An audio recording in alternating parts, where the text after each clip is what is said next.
시청자 여러분, JTBC 뉴스룸을 시작하겠습니다. 오늘은 대한의사협회가 동네 병원들의 집단 휴진, 그리고 대규모 집회를 예고했던 날입니다. 하지만 문을 닫은 병원 숫자도 집회에 참석한 의사 수도 정부 경찰이 한 집계와 의협의 추산 사이 격차가 컸습니다. 국민적 비판 여론, 또 불매운동 움직임이 부담이 된 거 아니냐는 분석이 나오는데, 그럼에도 의협 지도부는 피해는 의사를 비난하는 사람들과 환자들이 보게 될 거라며 무기한 휴진을 예고했습니다. 먼저 한민정 기자입니다. 집회 참가자들 머리 위로 대형 현수막이 펼쳐집니다.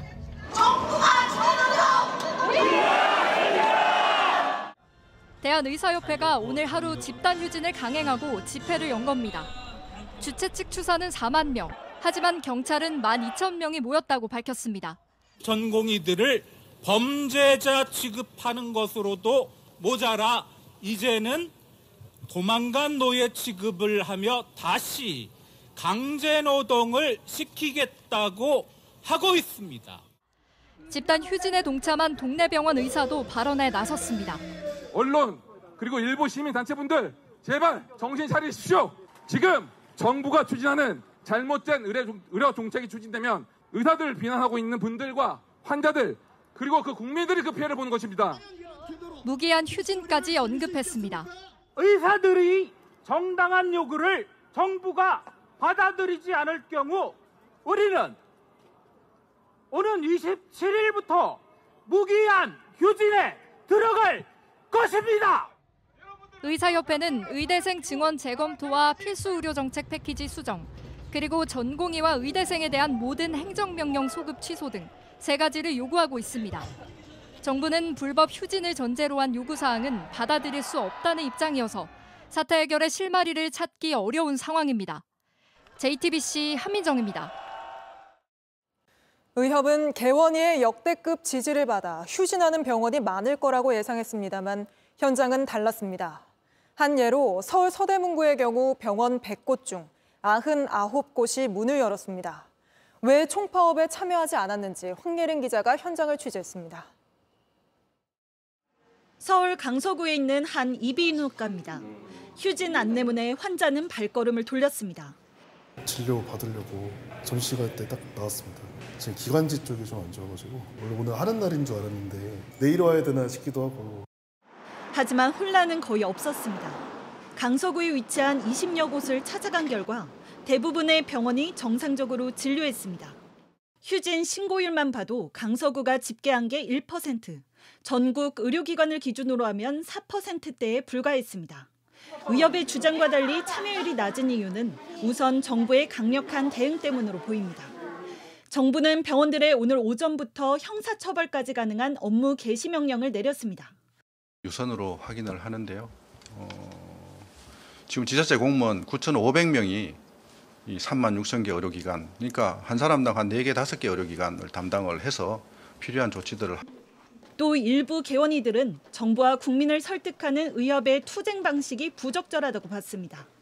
방법을 바꿔야 됩니다. 아무 대책 없이 파업하면 경제적인 손해도 보고 우리가 목표로 하는 뜻도 이루지 못하고 그건 지는 게임이다. 개인 병원이기에 하루만 문을 닫아도 고정 비용 등 손해가 크다는 목소리도 나왔습니다. 개원이들이 만약에 예를 들어서 100%가 저는 다 오늘 휴진을 한다 칩시다. 하루 매출 얼마 될 것 같아요? 어마어마하거든. 돈도 잃고 욕도 먹고 아무것도 얻는 게 없어요. 정부는 휴진한 병원들을 조사해 행정처분 등 조치를 취하겠다는 입장입니다. JTBC 황예린입니다. 꼼수 휴진을 한 병원들도 있었습니다. 의사 7명 중 1명만 출근하거나 진료 시간을 축소하는 식입니다.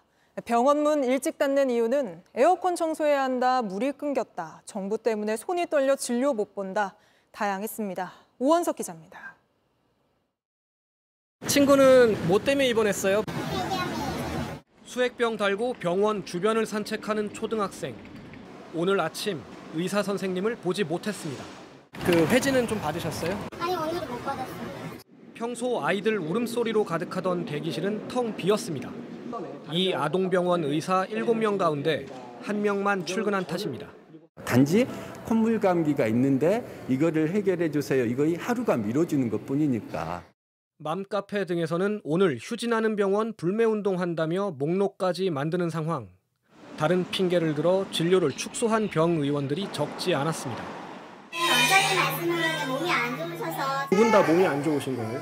네, 그거는 원장님께 에어컨 청소, 단수 등 이유도 갖가지입니다.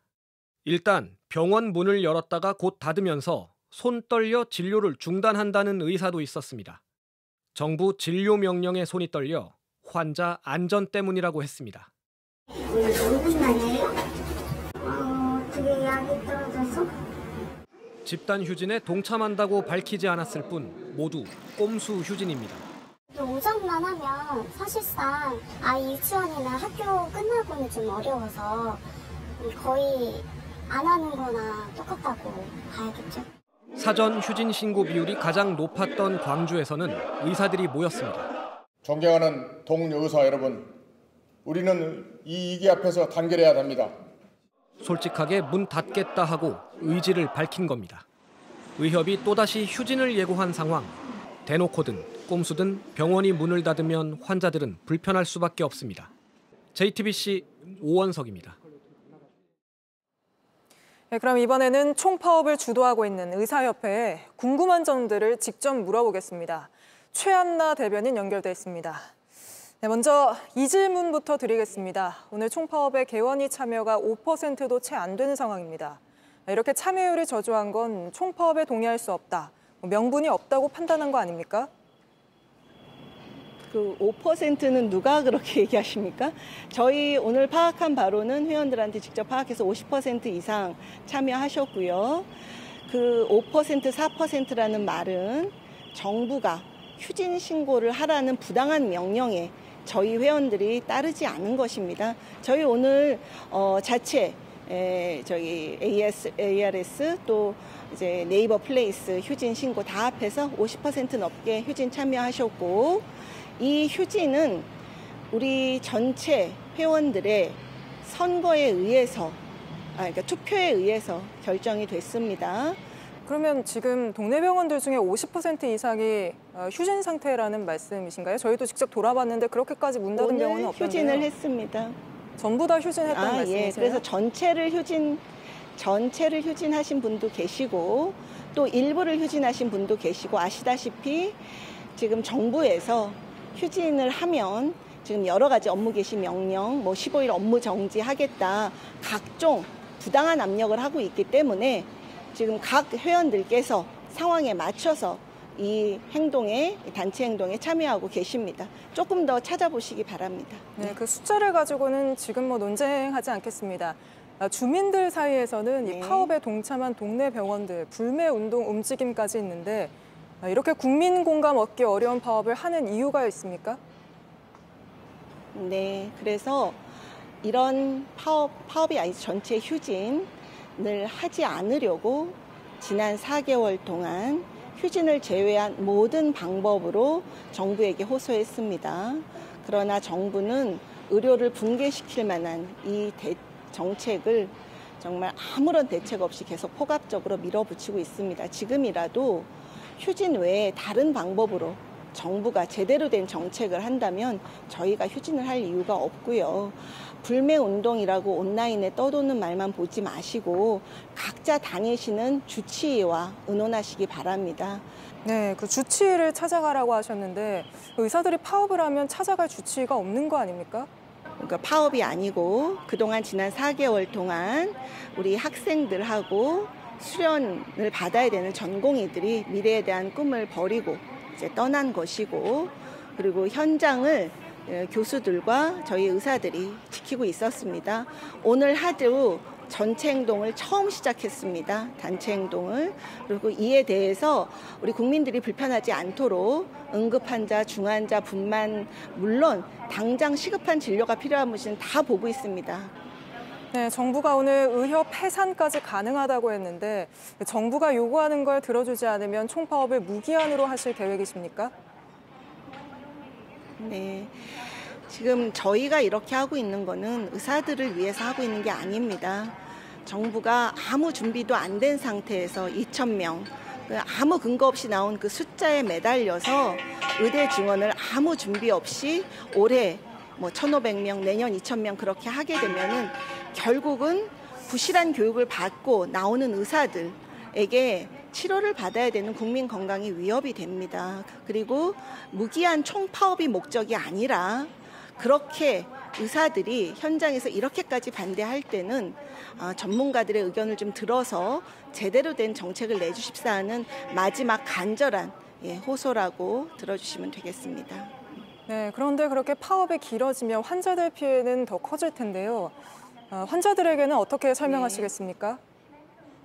맞습니다. 그래서 이 사태를 불안하게 보고 계시는 국민 여러분께 너무 죄송합니다. 그래서 오늘 휴지는 저희가 이제 처음으로 단체 행동을 한 것이고요. 그런데 좀 전에 말씀하셨던 것처럼 여전히 잡아넣겠다, 그리고 의사들의 단체를 뭐 해산시키겠다 이렇게 겁박하고 말도 안 되는 부당한 명령만 이제 하고 있습니다. 그래서 이것이 결국은 국민들에게 다가올 결과가 무엇인지에 대해서 국민들이 조금 더 관심을 가져주시고 지금 당장의 불편보다 앞으로 다가올 의료비 증가 또 부실 의사 양성 이것이 더 국민 건강을 위협한다는 것을 국민들께서 알아주십사 다시 한번 당부드립니다. 네, 의협에서 조건으로 내건 건 전공의에게 내려진 행정명령을 모두 취소하고 의대 증원을 다시 논의하라는 거죠. 근데 2025학년도 증원은 이미 확정돼서 뭐 수험생들도 대학도 다 준비하고 있지 않습니까? 재논의가 가능할까요? 지금 이것이 다시 재논이 되면은 올해 수험생들은 많이 혼란스러울 수 있습니다. 그런데 이게 그대로 강행이 돼서 의대생 전공의들이 빈 상태로 내년에 결국은 의과대학 1학년은 8,000명을 가리켜야 되는 상황입니다. 지금 당장 입시의 혼란, 이것은 전적으로 정부가 만든 것입니다. 이제라도 대통령이 이 사안의 심각성을 이제는 많이 이제 아실 거라고 봅니다. 그렇다면 결단을 내려서 어떻게 하는 것이 우리 의과대학을 정상화시키고 수련병원이 무너지는 것을 막을 수 있는지, 그로 인한 국민 피해를 막을 수 있는지 이제라도 대통령께서 결단해 주시기 바랍니다. 네, 마지막으로 질문 하나 드리겠습니다. 전공의 대표가 최근에도 의협 회장에게 뭐 도대체 뭐 하는 사람이냐 이런 말까지 했는데 의협이 전공의들 대표할 수 있는, 설득할 수 있는 건지가 궁금한데요. 네, 물론 지금 워낙 엄중한 상황이고 이 사태에 가장 지금 많은 힘든 상황에 놓인 게 우리 전공의 의대생들입니다. 그런 상황에서 뭐 그런 좀 논란이 있었습니다만 당연히 의사협회는 전공의를 포함한 14만 의사들의 대표 단체고 저희가 곧 범의료계 대책위원회를 엽니다. 거기에 공동위원장으로 대한의사협회 회장님과 우리 대전협 회장님 같이 공동위원장으로 모시고 이 사태를 어떻게 해결해 나갈지 의논을 하고 그 결과 과정 다 함께 할 겁니다. 네, 알겠습니다. 오늘 말씀 여기까지 듣겠습니다. 최안나 대변인이었습니다. 네. 고맙습니다. 감사합니다. 다음 소식입니다. 오늘도 찜통 더위가 계속되면서 서울의 낮 최고 기온이 33도까지 올랐습니다. 어제보다 오늘이 더 더웠는데 내일은 올여름 들어 가장 더울 거라고 합니다. 서울 한강에 이은진 기자가 나가 있습니다. 자, 이은진 기자, 지금 시각이 오후 7시를 막 넘어섰는데 아직도 볕이 강하네요. 네, 해가 지는 이 시간쯤 되면 강바람이라도 좀 불 줄 알았는데 볕이 세서 서 있기도 너무 힘듭니다. 이렇게 돌로 된 곳을 만져보면 종일 달궈져서 아주 뜨겁고요. 아직 이곳 기온도 30도가 넘습니다. 제 뒤로 보시면 분수에서 뛰어노는 아이들과 또 그늘에서 돗자리 펴고 쉬고 있는 어른들이 보이실 텐데요. 그래도 덥다는 게 공통된 얘기였습니다. 직접 들어보시겠습니다. 물 옆에 오면 좀 시원하겠는가 해서 왔는데 그래도 더워요. 발만 시원하고 위에는 더워요. 선풍기로는 도저히 더위를 해결할 수가 없어가지고 옷을 좀 더 풀어헤치고 왔어야 되나. 네, 이 더위가 심해지면서 폭염주의보도 확대가 됐죠. 네, 그동안 대구, 경북과 전남에 내려졌었는데 오늘 부산과 충북 일부 지역에도 폭염주의보가 내려졌습니다. 내일부터는 경기 북부와 춘천에도 특보가 발령될 예정입니다. 올해만 벌써 200명 넘는 온열 질환자가 나왔습니다. 아무래도 바깥에서 일하시는 분들, 또 열기를 못 막는 집에 사시는 분들이 걱정인데요. 폭염 대비에 나선 지자체들은 쪽방촌 골목마다 물을 뿌리고 또 배달 노동자들에게 생수를 나눠주면서 한낮에는 좀 쉬어달라고 당부했습니다. 네, 어제보다 오늘이 더 더웠는데 내일은 오늘보다도 더워진다고요? 네, 당분간 낮에는 폭염, 밤에는 열대야가 지속될 걸로 보입니다. 특히 내일이 올해 최고로 더운 날이 될 걸로 보입니다. 내일은 서울이 35도까지, 대구는 36도까지 오르겠습니다. 강원 동해안에서는 또 한 번 열대야가 나타날 가능성이 높겠고요. 다만 내일부터 장마가 시작되는 제주처럼 주말 사이에 비가 한 번 지나가면 더위는 다소 누그러질 걸로 보입니다. 네, 현장에서 이은진 기자가 전해드렸습니다. 들으신 것처럼 내일 기온이 더 오르면서 서울에는 올해 첫 폭염주의보가 내려질 가능성이 높습니다. 반면 제주에선 내일 밤부터 첫 장마가 시작되는데 올해는 평년보다 더 덥고 더 많은 비가 예상되는 만큼 지금부터 대비가 필요합니다. 성화선 기자입니다. 내일 기온은 오늘보다 더 오릅니다. 서울 35도, 대구 36도 등 올해 들어 가장 높은 기온을 나타낼 전망입니다. 이미 전국 곳곳에 폭염특보가 발효됐습니다. 183곳 중 58곳에 폭염주의보가 발효됐거나 발효될 예정인데 지역은 더 확대될 수 있습니다.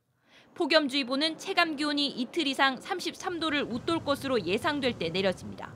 이동성 고기압의 영향으로 맑은 날씨가 지속되면서 햇볕에 의해 지표가 달구어지는 효과가 탁월할 것으로 예상이 되고 남쪽으로부터 따뜻한 공기까지 유입되면서 추가적으로 기온이 더욱 오르는 곳이 많겠습니다. 중부지방은 당분간 불볕더위가 이어지겠습니다. 하지만 제주에서는 이르면 내일 밤부터 올해 첫 장맛비가 내립니다.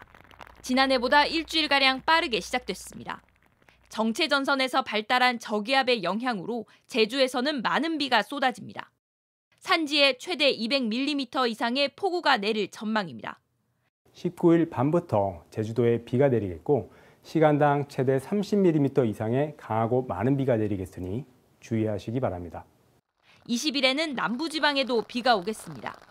기상청은 올 여름이 평년보다 비가 많이 내릴 확률이 더 높다고 전망해 미리 대비가 필요합니다.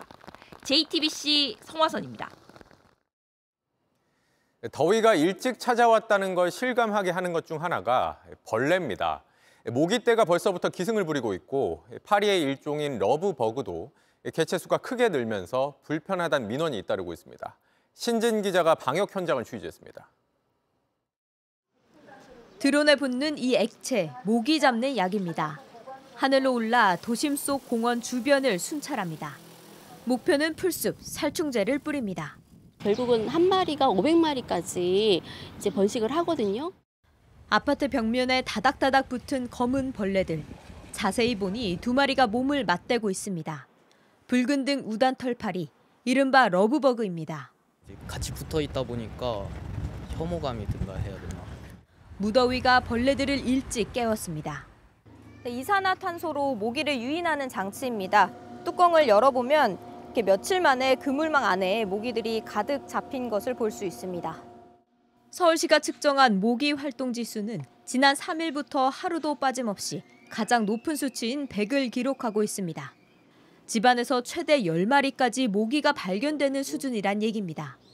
지난해 이맘때 모기 활동 지수는 70 안팎, 주의 단계였습니다. 화장실 가서 소변 보는 사이에 모기 한 방 물린다니까. 일찍 찾아온 폭염에 토양 온도가 높아지면서 러브버그 유충도 더 빨리 왕성하게 자랐습니다.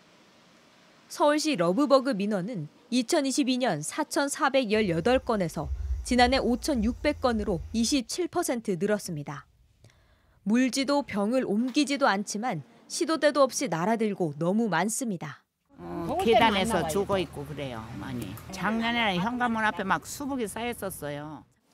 온난화가 계속되면서 벌레와의 전쟁도 해마다 치열해지고 있습니다. JTBC 신진입니다.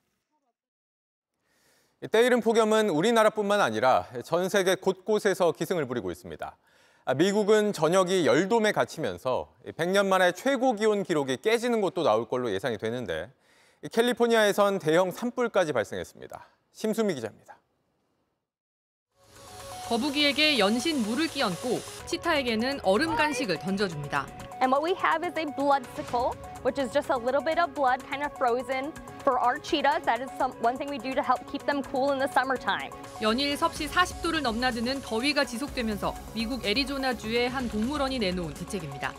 미국 중남부와 서부를 이미 뜨겁게 달구고 있는 열돔 현상은 동북부까지 위력을 떨치고 있습니다. 미국 기상청은 뉴 잉글랜드 일부 지역의 기온이 100년 최고 기록을 넘어설 거라고 밝혔습니다. 뉴욕시는 오는 20일과 21일 섭씨 38도가 예상된다며 폭염주의보를 발령한다고 예고했습니다. Extreme heat is the most dangerous weather phenomenon we have in New York City. We lose over 350 New Yorkers a year on average to heat. 고온 건조한 날씨 속에 캘리포니아 산불은 맹렬한 기세가 사흘째 꺾이지 않고 있습니다. 14,000에이커, 여의도 면적의 20배 넘게 불탔는데 소방당국이 밝힌 화재 진압률은 아직 8% 수준입니다. JTBC 심소희입니다. 지난달 검찰이 도이치모터스 주가 조작 재판에서 자금을 댄 이른바 전주로 지목된 인물들의 공소장을 변경했습니다. 시세 조종을 할 수 있도록 방조한 것도 범죄라며 방조 혐의를 더한 겁니다. 역시 전주로 의심받아온 김건희 여사 수사의 문턱이 낮아졌다는 분석이 나옵니다. 박현주 기자입니다. 검찰은 도이치모터스 주가 조작 1당의 공범으로 전주인 손모 씨를 재판에 넘겼습니다. 1당의 권유를 받아 주식을 대량 매수한 것 등을 근거로 들었습니다. 하지만 지난해 2월 1심 법원은 시세 조종을 공모한 것으로 보기는 어렵다며 무죄를 선고했습니다. 항소한 검찰은 지난달 손 씨에게 방조 혐의를 더해 공소장을 변경했습니다. 공소장은 주식을 사들여 주가를 띄우기 쉽게 하고 주가가 떨어질 때 팔지 말아달라는 요청을 들어줬다고 적혀 있습니다. 그러면서 시세 조정을 할 수 있게 방조했다고 강조했습니다. 그동안 김건희 여사 측은 손 씨의 무죄를 결백의 근거로 들었습니다. 하지만 검찰이 방조만으로도 처벌해야 한다고 나서면서 김 여사를 수사하는 문턱도 낮아졌다는 분석이 나옵니다. 1심은 김 여사의 계좌들이 시세 조정에 이용됐다고 판단했습니다. 주가 조작에 이용된 거래 102건 중 48건이 김 여사 계좌의 거래였던 걸로 봤습니다. 다만 공모든 방조든 시세 조정을 알고 있었는지가 수사의 핵심입니다. JTBC 박현주입니다. 김건희 여사에게 명품백을 건넨 최재형 목사가 김 여사에 대한 명예훼손 혐의로도 수사를 받고 있는 걸로 확인됐습니다. 한 유튜브 방송에서 김 여사가 맞아서는 안 되는 주사를 맞고 있다고 말해 국민의힘으로부터 고발을 당한 겁니다. 심가은 기자입니다. 지난달 10일 최재형 목사가 유튜브 방송에 나왔습니다. 김건희 여사를 언급했습니다. 대통령도 그렇고 영부인도 그렇고 맞아서는 안 되는 무슨 주사를 맞고 있어요. 일반인이나 이런 분들은 맞을 수 없는 주사 있지 않습니까? 네. 책임질 수 있는 발언이라고도 했습니다. 경찰은 지난 13일 최 목사를 불렀습니다. 명품 가방을 전달하고 몰래 촬영한 뒤 폭로한 경위와 함께 해당 발언의 근거 등을 캐물었습니다. 최 목사는 제3자를 통해 알게 된 내용으로 구체적 근거도 있었다는 취지로 진술한 걸로 파악됩니다. 최 목사 측 변호인은 공인에 대한 의혹 제기여서 위법성이 조각된다는 취지로 주장했다고 했습니다. 최 목사는 이와 별도로 건조물 침입과 스토킹 혐의 등으로 서울 영등포경찰서와 서초경찰서에서 수사를 받고 있습니다. 또 이철규 국민의힘 의원에 대한 명예훼손과 최재관 더불어민주당 의원을 위한 불법 선거운동 혐의로 경기 남부경찰청에서도 수사를 받고 있습니다. JTBC 심가은입니다. 푸틴 러시아 대통령이 잠시 뒤 1박 2일 일정으로 평양에 도착합니다. 24년 만의 방북인데 일각에선 최근 급속도로 밀착하고 있는 북한과 러시아가 냉전 시절의 군사동맹 수준으로 양국 관계를 격상시킬 거란 관측까지 나옵니다. 김민광 기자입니다.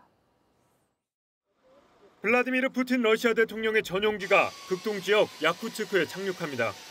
푸틴 대통령은 간단한 일정을 마친 뒤 오늘 저녁 평양으로 출발할 예정입니다. 북러 정상 간 만남은 지난해 김정은 위원장의 러시아 우주발사센터 방문 이후 9개월 만입니다. 푸틴 대통령의 방북은 2000년 7월 이후 24년 만입니다.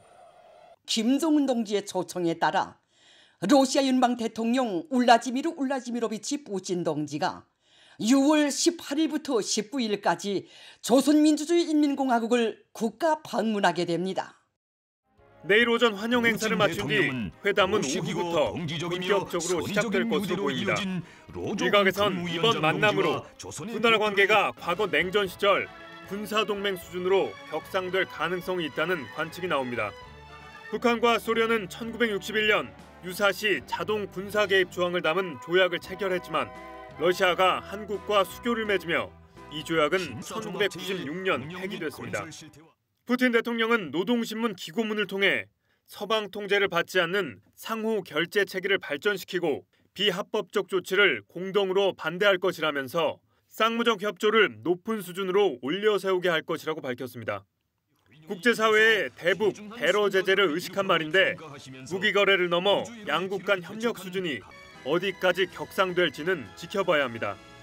이런 군사적 밀착 가능성을 두고 우리 정부는 한반도 평화와 안정에 저해되는 방향으로 논의가 이루어져선 안 된다는 의견을 러시아 측에 전달한 것으로 전해집니다. JTBC 김민관입니다.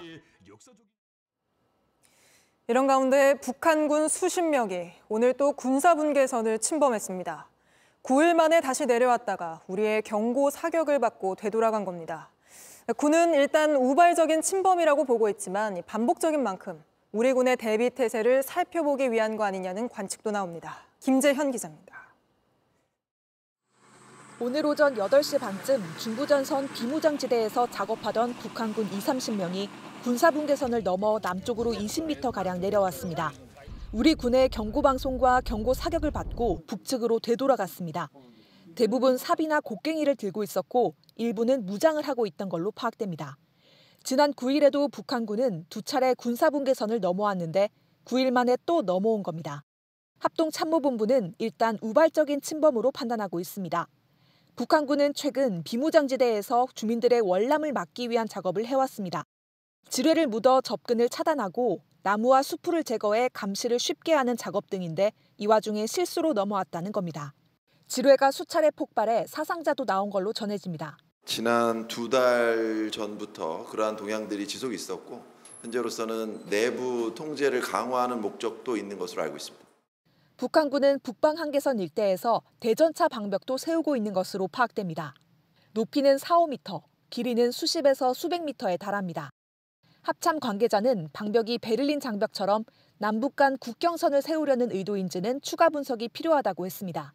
다만 반복되는 북한군의 월경에는 우리 군의 대비태세를 점검하기 위한 의도가 있는 게 아니냐는 분석도 나옵니다.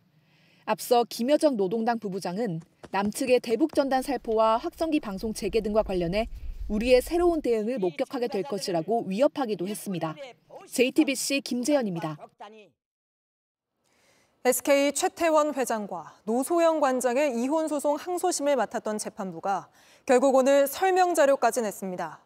주식 산정에 실수가 있었지만 그렇다고 결론이 달라지지는 않는다며 그 이유를 설명한 겁니다. 하지만 최태원 회장 측은 판결문만 고친다고 될 일이 아니라고 강하게 반발하고 있습니다. 여도현 기자입니다. 2심 재판부는 최종현 SK 선대 회장이 숨진 1998년 SK CNC 주식 가치를 100원으로 계산했습니다. 하지만 이게 잘못됐다고 인정하고 1,000원으로 고쳤습니다. 결과적으로 최종현 회장의 기여는 10배 줄이고 최태원 회장의 기여는 10배 높인 셈이 됐습니다. 판결문에 맞는 계산식을 적고도 영 하나를 잘못 계산했습니다. 최 회장 측은 이것 때문에 노 관장의 재산 분할 비율이 커진 건데 판결문만 고칠 게 아니라고 주장했습니다. 그러자 2심 재판부는 송구하다면서도 결론에 실질적인 영향은 없다는 설명 자료를 냈습니다.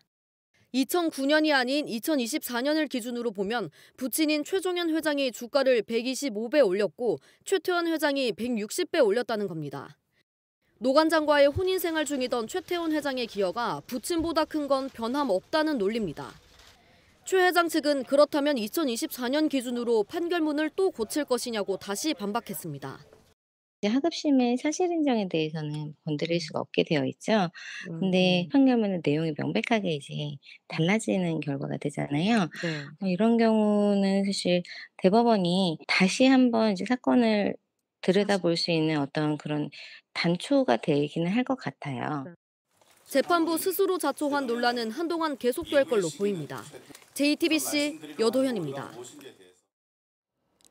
아버지가 재단 도장 등을 위조했다며 고소한 전 프로골퍼 박세리 씨가 결국 직접 기자회견에 나섰습니다.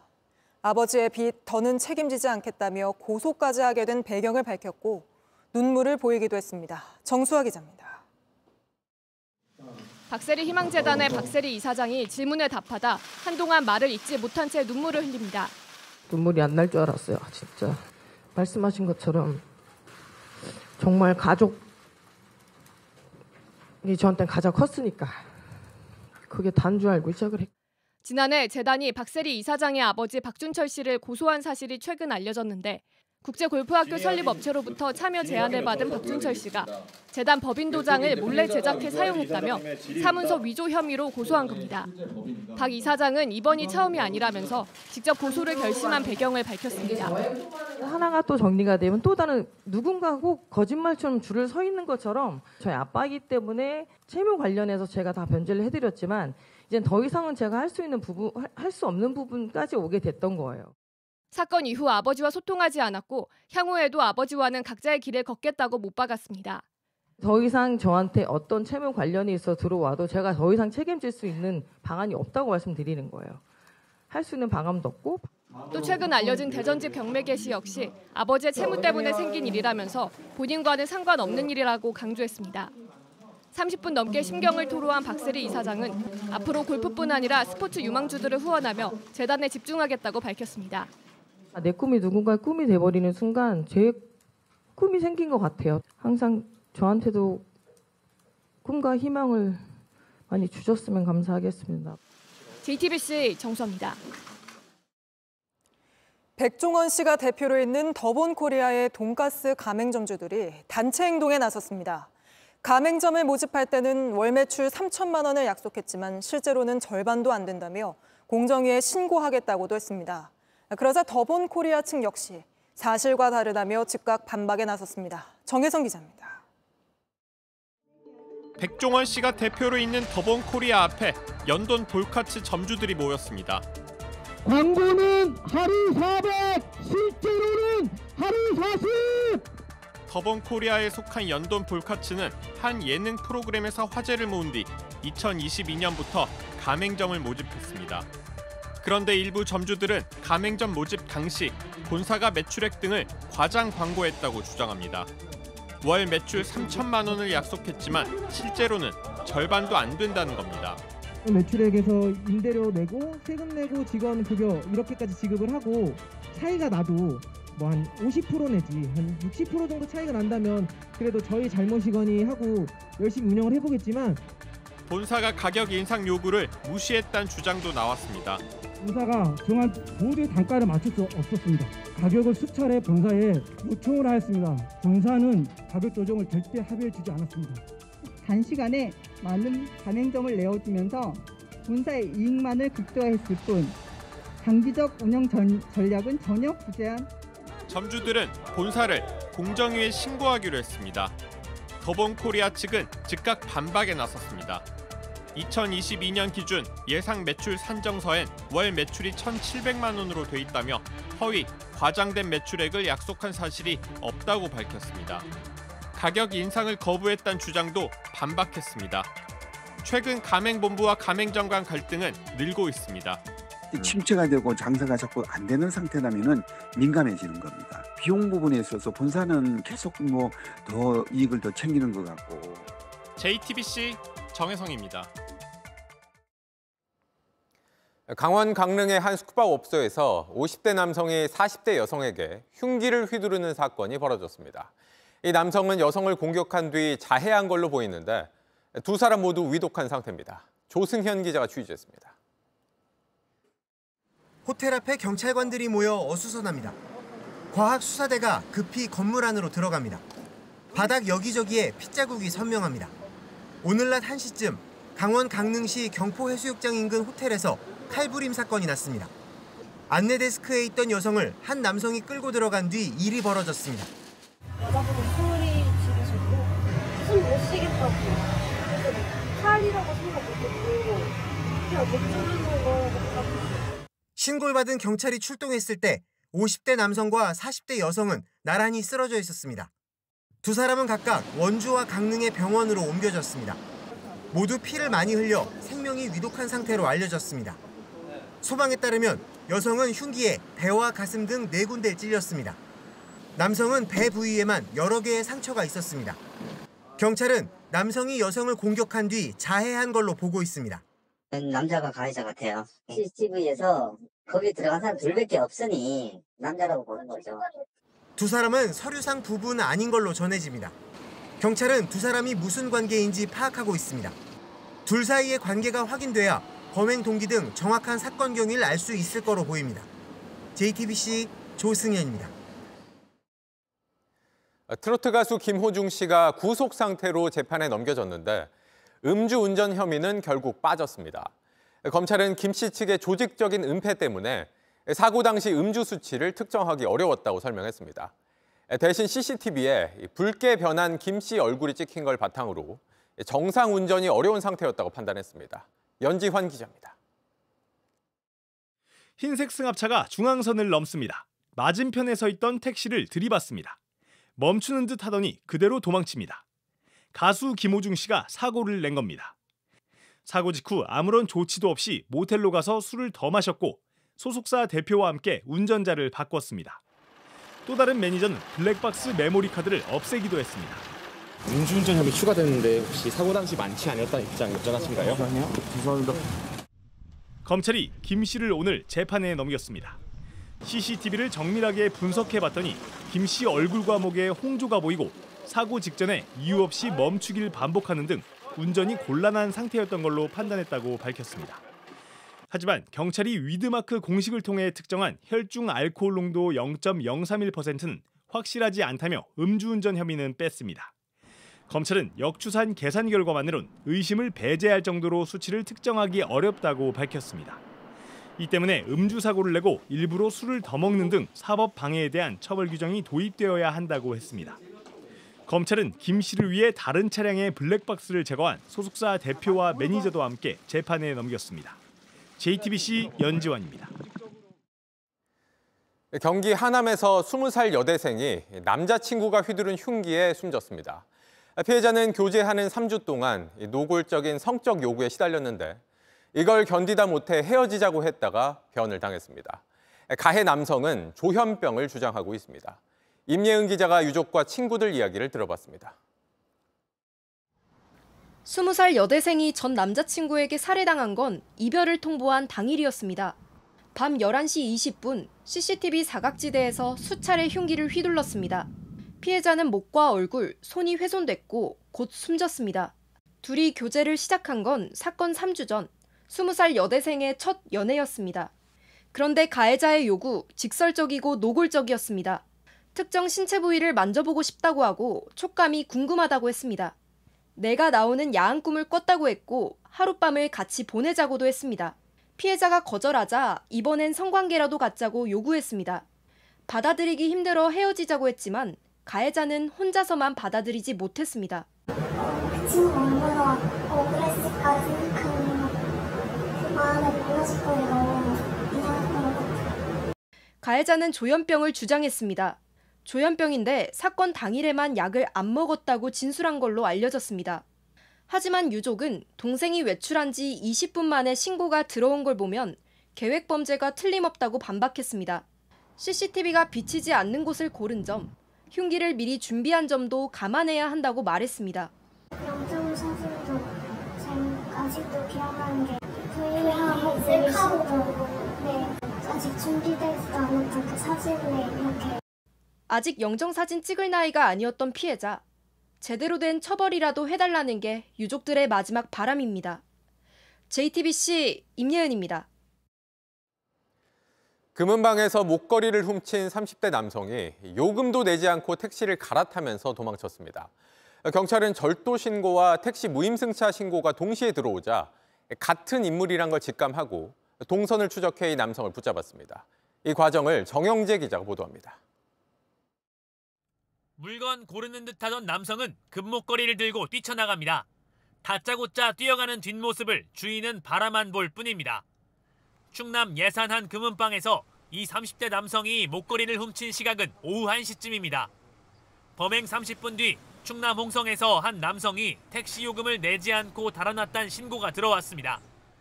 오후 2시 17분쯤 서산에서도 택시 무임승차 신고가 들어왔습니다. 출동한 경찰, 왠지 금목걸이를 들고 도주한 범인과 같은 인물일 거란 의심이 들었습니다. 금은방 CCTV 모습과 블랙박스에 찍힌 모습, 실제로 비슷하다는 걸 확인했습니다. 경찰은 인근 금은방을 돌며 이 남성 인상착의를 알렸습니다. 금은방들 금팔러 오는 사람 좀 신고 좀 해달라고 다 협조 요청하게 그 지역 경찰들에 다 얘기를 해놨습니다. 4시간 뒤 서산 다른 금은방에 한 남성이 들어섭니다. 본인은 모르지만 주변 업주들은 다 아는 그 얼굴이었습니다. 업주는 바로 신고했고 경찰이 출동했습니다. 나갈 길이 막힌 남성, 자신은 범인이 아니라고 우겼습니다. 신발하고 머리 모양 다 똑같다 그랬더니 이런 거 신는 사람이 한두 명인가요? 저 아니에요 하더라고요. 얼굴을 비교하던 경찰은 웃었습니다. 아니라고 하기엔 너무나 허술했던 이 범인. 결국 빚 갚으려 범행했다고 자백했습니다. JTBC 정영재입니다.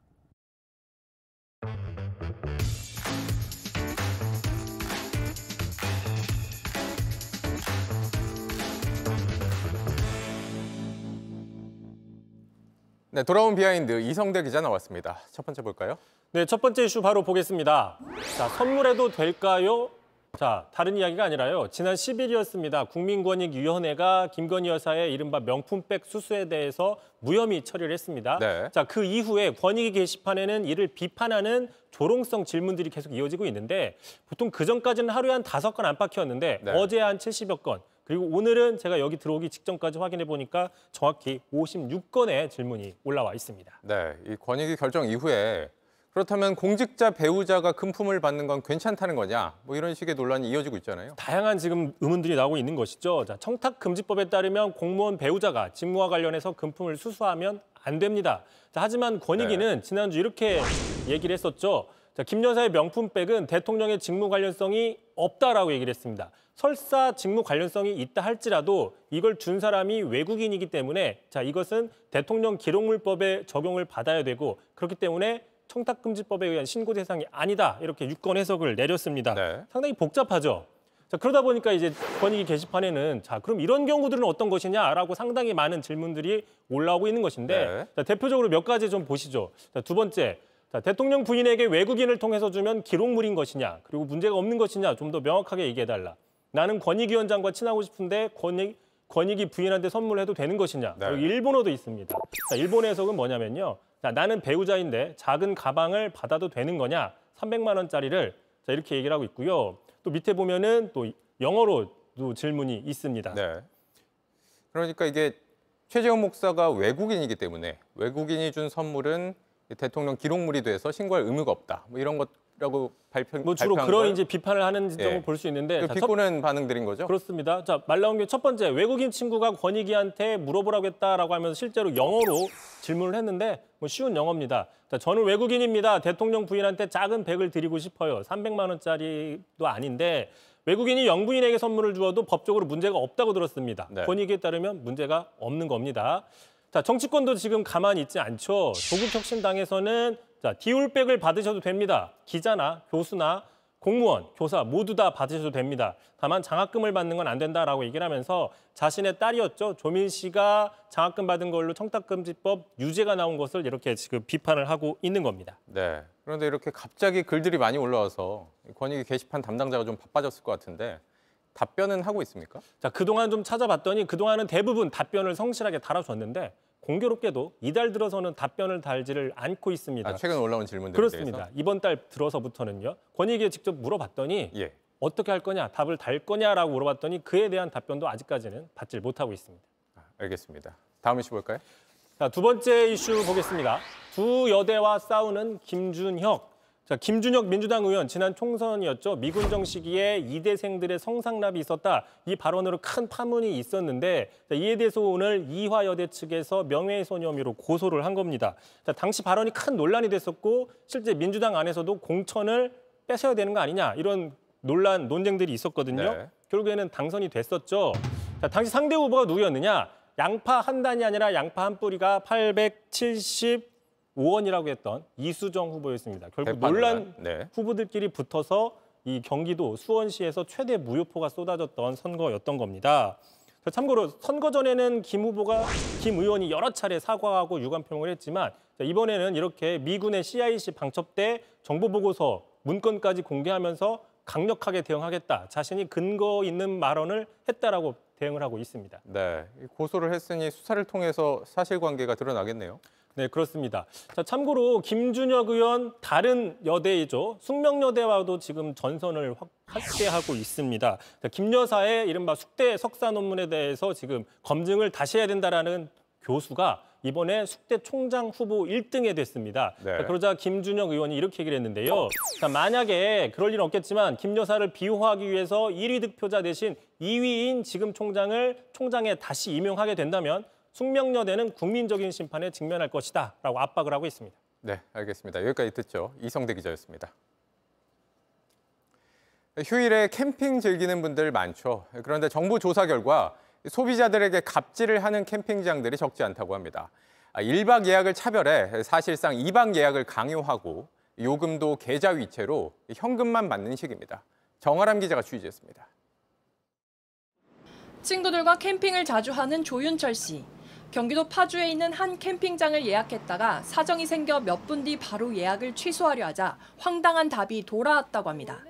캠핑장 자체 규정상 20%밖에 환불이 안 된다고 한 겁니다. 내가 그쪽에서 다른 사람이 예약을 하게 방해했다던가 이런 걸로 보기에는 너무 짧은 시간이었거든요. 그렇기 때문에 그게 상당히 부당하다고 느꼈고. 공정위와 소비자원이 캠핑장 100곳을 조사해보니 이렇게 소비자에게 불리한 조건을 적용한 곳이 많았습니다. 특히 오토캠핑장 87%는 2박 이상 예약만 먼저 받고 1박 예약은 제한을 두고 있었습니다. 2박 우선제가 많다 보니 1박이 가능한 기간에도 예약에 실패한 소비자가 77%, 1박을 하고 싶은데도 어쩔 수 없이 2박을 예약한 소비자가 42%에 달했습니다. 하루만 가도 되는 상황에도 불구하고 1박을 잡아야 되기 때문에 돈을 2배로 내야 돼서 아무래도 부담스럽기도 하고 선택권이 없는 것 같아요. 결제할 때 계좌이체만 받는 곳이 10곳 중 3곳인데 소비자 60%는 불편을 겪었다고 답했습니다. 불공정 약관에 대해 직권조사를 실시하여 면밀하게 살펴보는 한편 다가오는 휴가철 소비자 피해가 발생하지 않도록 최대한 신속하게 처리할 예정입니다. JTBC 정아람입니다.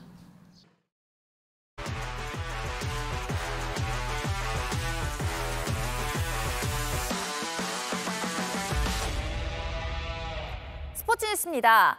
월급 100만 원, 고등학교 3학년, 이른바 준프로로 입단한 18살 선수가 프로축구 K리그를 흔들고 있습니다.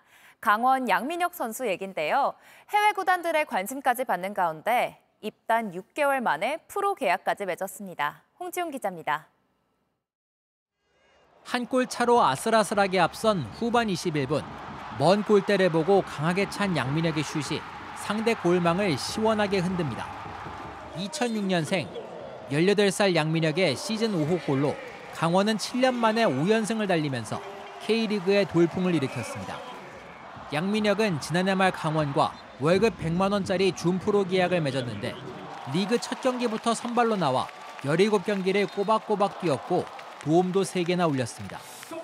데뷔 첫 해인데 공격 포인트만으로 이미 K리그에서 10손가락에 꼽는 공격수가 됐습니다. 그러면서 리그에 특별한 기록들을 쓰고 있는데 손흥민을 떠올리게 만드는 오른발 가마차기 슛으로 K리그1 최연소 득점을 만들고 이제는 K리그 최초의 고등학생 프로 선수로 이름을 올렸습니다.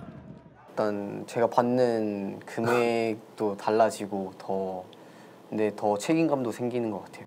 저돌적인 돌파와 예리한 슛이 강점인데 벌써부터 해외 구단 관계자들은 강원 경기장을 찾아 양민혁의 발끝을 주목하고 있습니다.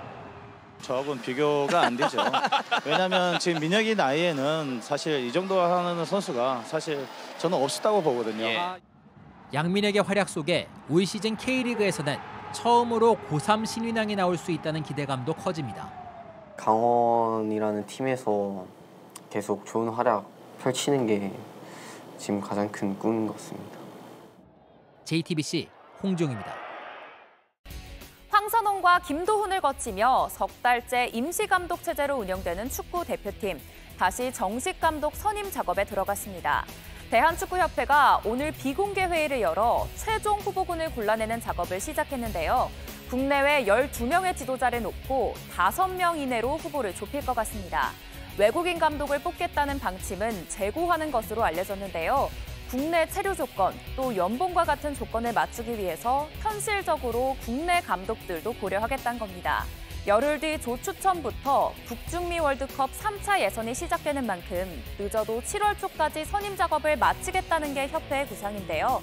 이번엔 과연 어떻게 될까요?